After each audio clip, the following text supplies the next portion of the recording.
வீட்டில் எல்லாருமே இருக்காங்க. பயங்கரமாக சந்தோஷத்தோடு இருக்காங்க. அப்போ சக்தி வராரு. வந்த உடனே சொல்கிறாரு, பொன்னி இன்னைக்கு ஸ்டேஜ் ஏறி சூப்பராக பாட்டு பாடியிருக்கா அப்படின்னு சொல்கிறாரு. அதை கேட்டோன்னே வீட்டில் இருக்க எல்லாருமே ஷாக் ஆகுறாங்க. என்னது பொன்னி பாட்டு பாடியிருக்காளா? இதெல்லாம் நம்புற மாதிரியே இல்லை அப்படின்னு சொல்கிறாங்க. அதெல்லாம் இல்லை, இங்கே பாருங்கள், நான் எல்லாமே ரெக்கார்ட் பண்ணிட்டு வந்திருக்கேன் அப்படின்னு சொல்லிட்டு காட்டுறாரு. அதை போட்டு பார்க்குறாங்க உஷா, மூர்த்தி எல்லாருமே. பொன்னி சூப்பராக பாட்டு பாடுறாங்க, கிளாப் பண்ணுறாங்க, எல்லாரும் இருக்காங்க. ஆமாம், ஸ்டேஜ் ஏறி சூப்பராக பாட்டு பாடியிருக்காங்க அப்படின்னு சொல்லிட்டு இருக்காங்க. அப்போ கேட்குறாரு, இல்லை இது உண்மையா இல்லை பொய்யா? நீங்கள் ஏதாவது அப்படியே நீங்களா ரெக்கார்ட்லாம் பண்ணிட்டு வந்திருக்கீங்களா அப்படின்னு சொல்லிட்டு உஷா கேட்குறாங்க. அதெல்லாம் எதுவுமே இல்லை. இது என்ன ஆடிட்டோரியம் தெரியுமா? இது சூப்பரான ஒரு ஆடிட்டோரியம். இந்த ஆடிட்டோரியத்தில் பாடியிருக்கா பொன்னி அப்படின்னு சொல்கிறாரு. அதை கேட்டோன்னே அப்படி அங்கேயா? அங்கே நாங்களே 2 வாட்டி கச்சேரி பண்ணியிருக்கோமே அப்படின்னு சொல்லிட்டு சந்திரசேகர் சொல்கிறாரு. அப்போ ஜெயா வராங்க. வந்த உடனே கேட்குறாங்க, இங்கே பாரு, உண்மையை சொல்லு சக்தி, எல்லார் எதிர்க்குமே பாடினாளா பொன்னி அப்படின்னு சொல்லிட்டு கேட்குறாங்க. அப்படி பார்க்குறாரு, எதுவுமே பேசல. என்ன ஆச்சு சொல்லுங்க அப்படின்னு சொல்லிட்டு எல்லாருமே கேட்குறாங்க. காலைல எனக்கு சபாலேருந்து ஃபோன் பண்ணாங்க. ஒரே ஒருத்தர் மட்டும்தான் பாடுறாங்க. ஃபுல் ஆடிட்டோரியம் எல்லாத்தையுமே அவங்க ஃபுல் அமௌண்ட்டு கொடுத்து எடுத்திருக்காங்க அப்படின்னு சொன்னாங்க.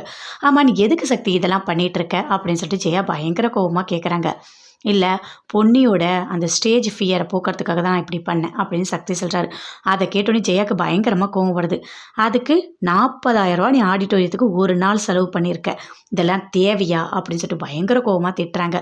இல்லை, அதுக்காக இல்லை, பொன்னிக்கு நல்ல திறமை இருக்குது, ஆனால் இந்த ஸ்டேஜ் ஃபியரை நம்ம போக்கணும் அப்படின்னு சொல்லிட்டு சக்தி சொல்கிறாரு. அதை கேட்டோன்னே ஜெயா சொல்கிறாங்க, இங்கே பாரு சக்தி, நல்லா தெரிஞ்சுக்கோ, ஸ்டேஜ் ஃபியர் போகணும்னா என்ன பண்ணணும் தெரியுமா?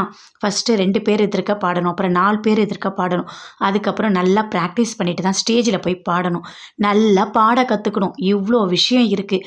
இதை விட்டுட்டு நீ யாருமே இல்லாத இடத்துல கூட்டிகிட்டு போய் பாட வச்சனா அப்போ தான் ஃபியர் போகுமா என்ன அப்படின்னு சொல்லிட்டு ஜெயா பயங்கர கோவமாக திட்டுறாங்க. அப்படியே பார்க்குறாரு. வீட்டில் இருக்க எல்லாருக்குமே பார்க்குறாங்க. என்ன இப்படியா பண்ணியிருக்க? 40,000 ஆடிட்டோரியத்துக்கு? ஐயோ ஐயோ அப்பா, எவ்வளோ பணம் செலவு பண்ணியிருக்க அப்படின்னு சொல்லிட்டு உஷா சொல்கிறாங்க. இங்கே பாருங்கள், நீங்கள் என்ன வேணால் பேசிட்டு போங்க, பொன்னி நல்ல திறமை இருக்குது, பாடுறா, அவளோட ஸ்டேஜ் வேற நான் போக்கணும், அவ்வளோதான், உங்ககிட்ட நான் எதுவுமே பேசலை அப்படின்னு சொல்லிட்டு சக்தி அங்கேருந்து போகிறாரு. பயங்கர கோவமாக உஷா உள்ளே போகிறாங்க. எல்லாருமே சேர்ந்து பேசுகிறாங்க.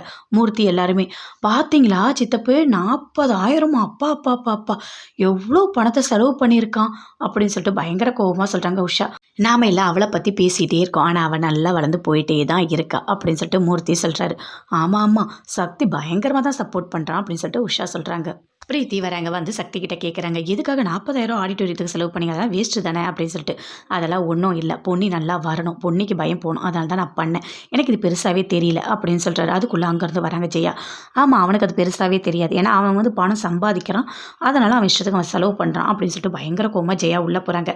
சரி விடு சக்தி, ஏதோ தெரியாமல் அம்மா பேசிட்டாங்க, நீ உன் பொண்டாட்டிக்கு இதெல்லாம் பண்ணணும்னு நீ நினைக்கிற, தாராளமாக பண்ணு, ஒரு தப்புமே கிடையாது அப்படின்னு சொல்லிட்டு சந்திரசேகர் உள்ளே போகிறாரு.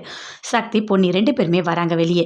ஆமாம், நான் கூப்பிட்டவனே வந்துட்டே நீ அப்படின்னு சொல்லிட்டு சக்தி சொல்கிறாரு. அதுவும் இந்த நைட்டில் அப்படின்னு சொல்கிறாரு. இல்லை சக்தி, அதுக்காக நான் சொல்லலை, நீங்கள் எங்கே கூப்பிட்டாலும் நீங்கள் தான் இருக்கீங்களா, அந்த தைரியத்தில் தான் நான் வந்தேன் அப்படின்னு சொல்லிட்டு பொன்னி சொல்கிறாங்க. சரி நம்ம மோர் குடிக்கலாமா, இந்த நைட்டில் குடித்தா சூப்பராக இருக்கும் அப்படின்னு சொல்கிறாரு. மோரா? இப்போலாம் கடை அடிச்சிட்ருக்குமே, எங்கே போய் வாங்குவீங்க அப்படின்னு சொல்லிட்டு பொன்னி கேட்குறாங்க. மோர் நம்மளே தேடி வரும் அப்படின்னு சொல்கிறாரு. அங்கே பாரு வராரு அப்படின்னு பார்க்குறாங்க. அவர் டீயில் விற்கிறாரு அப்படின்னு பொன்னி சொல்கிறாங்க. அவர் டீ மோர் எல்லாமே விற்கிறாரு, வா அப்படின்னு சொல்லிட்டு வாங்குறாரு. 2 மோர் கொடுங்க அப்படின்னு சொல்லிட்டு வாங்கி குடிக்கிறாங்க. ஆமாம், எவ்வளோ அப்போ இதுக்கு செலவாச்சு அப்படின்னு சொல்லிட்டு பொண்ணு கேட்குறாங்க. இது ஒரு கப் 45 ரூபாய்ன்றது. 45 ரூபாவா? ஐயோ, வெறும் மோருக்கு 45 ரூபாவா? அப்போ 2 90 ரூபாவா? நிறைய காசு செலவு பண்ணுறீங்க அப்படின்னு சொல்லிட்டு பொண்ணு சொல்கிறாங்க. மோர் என்ன செலவாயிட போகுது, கொஞ்சம் பால், கொஞ்சம் கொத்தமல்லி, கருவேப்பிலை, இதெல்லாம் போட்டால் மோர் ரெடி. நல்லா கேட்டுக்கங்க மக்களே, மோர் இப்படி தான் ரெடி பண்ணணும். பொன்னி அந்த ரெசிபிலாம் உங்களுக்கு சொல்லித்தராங்க அப்படின்னு சக்தி சொல்கிறார். விளையாடாதீங்க சக்தி அப்படின்னு சொல்லிட்டு 2 பேருமே சந்தோஷமாக நைட்டில் பேசிட்டு அப்படி மோர் குடிச்சிட்டே வராங்க. இல்லை, எனக்கு ஒரு டவுட்டு, எதுக்காக நீங்கள் 40,000 செலவு பண்ணி என்னை ஸ்டேஜில் கூட்டிகிட்டு போய் பாட வச்சிங்க அப்படின்னு சொல்லிட்டு பொன்னி சொல்கிறாங்க. இல்லை, உன்னோட பயத்தை போக்கணும், உனக்கு நல்லா பாடுற திறமை இருக்குது பொன்னி, நீ நல்லா வருவ பாரு அப்படின்னு சக்தி சொல்கிறாரு. இல்லை, எனக்கு பணம் செலவு பண்ணுறது ஒரு மாதிரி மனசு கஷ்டமாக இருக்குது அப்படின்னு சொல்கிறாங்க. அதெல்லாம் விடு பண்ணி, அதெல்லாம் ஒன்றும் பெரிய விஷயம் இல்லை. சரி இன்னொரு மோர் வேணுமா? நான் ஐயோ எனக்கு வேணாம், வீட்டுக்கு போகலாம் வாங்க அப்படின்னு சொல்லிட்டு பொன்னி சக்தி 2 பேருமே பேசிகிட்டே வீட்டுக்கு வராங்க. பிரீத்தி பயங்கர கோவமாக இருக்காங்க. எதுக்காக இவங்க இப்படி பண்ணிகிட்டு இருக்காங்க 2 பேரும் சேர்ந்து, அதுவும் சக்தி அது ஆஃபீஸெல்லாம் லீவ் போட்டுட்டு யாருமே இல்லாத ஆடிட்டோரியத்தெலாம் கூட்டிகிட்டு போய் பாட வைக்கிறாரு. எதுக்காக இவர் இப்படிலாம் பண்ணிகிட்ருக்காரு? 2 பேரும் பிரிக்கணும்னு பார்த்தா, ஆனால் சேர்ந்துக்கிட்டே இருக்காங்களே, பண்ணணும், ஏதாவது பண்ணணும், இவங்க 2 பேரும் பிரிக்கணும், 2 பேர் சேரவே கூடாது, கண்டிப்பாக நான் சக்தியை கல்யாணம் பண்ணிக்கணும் அப்படின்னு சொல்லிட்டு பிரீத்தி பயங்கரமாக யோசிச்சுட்ருக்காங்க. என்ன பண்ணலாம் அப்படின்னு சொல்லிட்டு பொன்னி, சக்தி 2 பேருமே ரொம்ப சந்தோஷமா வர்றாங்க. "எங்க போயிட்டு வரீங்க?" அப்படின்னு சொல்லிட்டு பிரீத்தி கேட்குறாங்க. "நாங்களா சும்மா ஜாலியா வெளிய போயிட்டு வரோம்." அப்படின்னு சொல்லிட்டு சக்தி சொல்றா. அத கேட்டோனே பிரீத்திக்கு இன்னும் கோவம் அதிகமாகுது.